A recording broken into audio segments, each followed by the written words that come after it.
Hello दोस्तों, नमस्कार दोस्तों। आज की वीडियो में मैं आपके लिए लेके आया हूँ प्री बोर्ड का हिंदी का पेपर, जो कि क्लास 10th का पेपर है और 2022 जो पूरा 30% सिलेबस से कटा हुआ पेपर है। बहुत इंपॉर्टेंट पेपर है दोस्तों, पेपर को जरूर सॉल्व कीजिएगा, क्योंकि इससे आपके बोर्ड में जो है क्वेश्चन आने के चांसेस वो बहुत ही ज़्यादा बढ़ जाएंगे, क्योंकि इससे जो है क्वेश्चन बहुत ही ज़्यादा पूछे जाते हैं।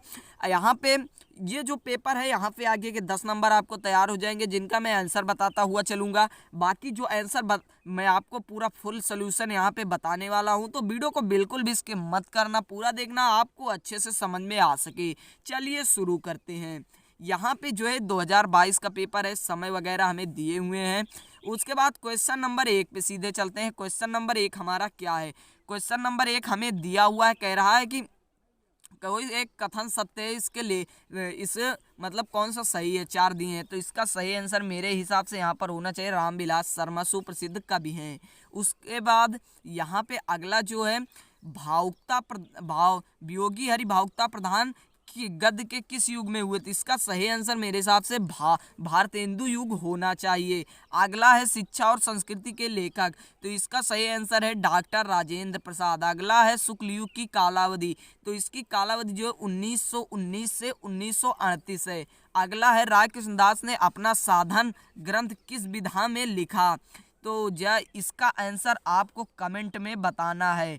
अगली जो यहाँ पे क्वेश्चन पूछा गया है, शिव बावनी के रचनाकार का नाम, तो इनके रचनाकार जो हैं ये भूषण जी हैं, महाकवि भूषण जी। अगला जो है प्रगतिवादी युग की 2 विशेषताएं, प्रयोगवादी युग की 2 विशेषताएं, ये आपको याद करना है, ये आपको खुद से याद करके लिखना है। इसके बाद 2 नंबर 4 नंबर हमें यहाँ पे देंगे ये। अगला जो यहाँ पे हमारा पेपर का अगला जो क्वेश्चन है, हमें यहाँ पे व्याख्या करने को मिलेगा, तो व्याख्या हमें यहाँ पे करने को कौन सा मिला है, अथवा में 2 दिए हैं, कोई एक करना है। कह रहा है निम्नलिखित, आपको यहाँ पे स्क्रीनशॉट ले लेना ताकि आप इसका आंसर लिख सके। क्वेश्चंस का पहला जो यहाँ पे आया है ये है अजंता से, और अगला जो यहाँ पे आया हुआ है ये आया है जो जयशंकर प्रसाद जी का पाठ है ममता पाठ से। ठीक, तो कोई भी आप लिख सकते हैं जो आपको अच्छा लगे, दोनों का स्क्रीनशॉट ले लीजिए।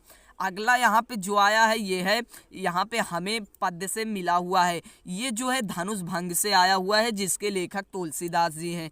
फिर अगला जो हमारा पेपर का है ये आया हुआ है हल्दी घाटी से, जिसके लेखक श्याम नारायण पांडे जी हैं। फिर यहाँ पे हमें जीवन परिचय लिखना है। जीवन परिचय हमें 4 दिए हैं, एक करना है, 3 नंबर देके जाएगा। एक नंबर हमें रचना पे मिलेगा, 2 नंबर लेखक का जीवन परिचय लिखने पे मिलेगा। अगला सेम वही प्रोसेस है, 4 दिए हैं वही लिखना है।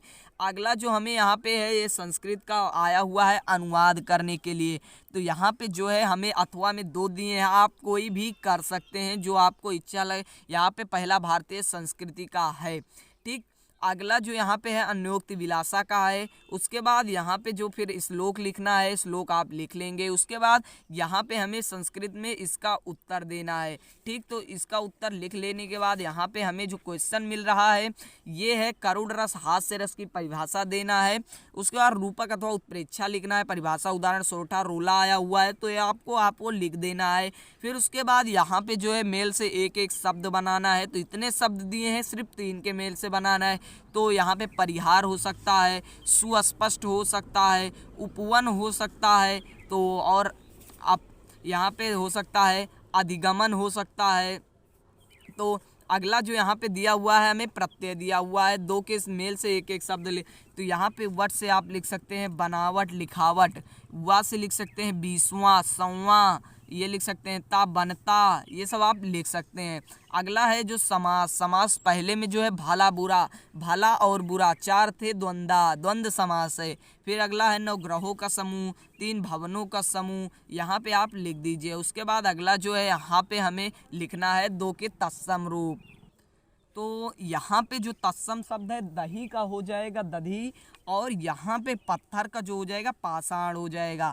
अगला जो है हमें पर्यायवाची लिखना है, तो नाव का लिख सकते हैं नौका तरड़ी, धनुष का लिख सकते हैं यहाँ पे हम जो है तलवार का लिख सकते हैं खड्ग, और यहाँ पे लिख सकते हैं कृपाण, और जो धनुष का है उसका हम लिख सकते हैं कमान। अगला जो है यहाँ पे हमें संधि का नाम संधि विच्छेद करना है। फिर अगला हमें यहाँ पे रूप लिखना है, चतुर्थी एक वचन कोई भी आप लिख सकते हैं। फिर अगला यहाँ पे जो है धातु लकार वचन में लिखना है, 2 दिए हैं, लिख सकते हैं। फिर उसके बाद हमें संस्कृत में करना है अनुवाद, आप अनुवाद यहाँ से चारों में से कोई 2 करना है। तो यहाँ पे आप कर सकते हैं अहम ग्रहम गच्छति, गुरुवे नमस्कारः, तो यहाँ पे 2 मैंने आपको बता दिया। उसके बाद हमें निबंध मिला है, फिर स्वपठित नायक का चरित्र चित्रण करना है। ठीक, यहाँ पे हमें ये निबंध जो है कोई एक लिखना है, फिर चरित्र चित्रण कर देना है। तो दोस्तों यहाँ पे मैंने आपको जो है ये पूरा पेपर बताने की कोशिश की। पेपर यहीं पे समाप्त होता है। जो पेपर यहाँ पे आपको पेपर कैसा लगा, क्वेश्चंस कैसे लगे, तो यहाँ पे आपको कमेंट में बताना है। और बाकी जो आंसर आपको आ रहे हैं या मैंने यहाँ पे बताए हैं उन सब में आपको कोई भी डाउट हो तो आप कमेंट में पूछ सकते हैं। तो यहाँ पे ये जो है पेपर को जरूर सॉल्व कर लीजिएगा। बाकी वीडियो कैसा लगा कमेंट बॉक्स में जो बताना, और वीडियो पसंद आए तो वीडियो को लाइक कर देना, चैनल को भी सब्सक्राइब कर देना। आगे ऐसी इंटरेस्टिंग नई वीडियो आपको चैनल पे मिलती रहेंगी। तो मिलते हैं अगले नए वीडियो में, तब तक के लिए बाय बाय, टेक केयर।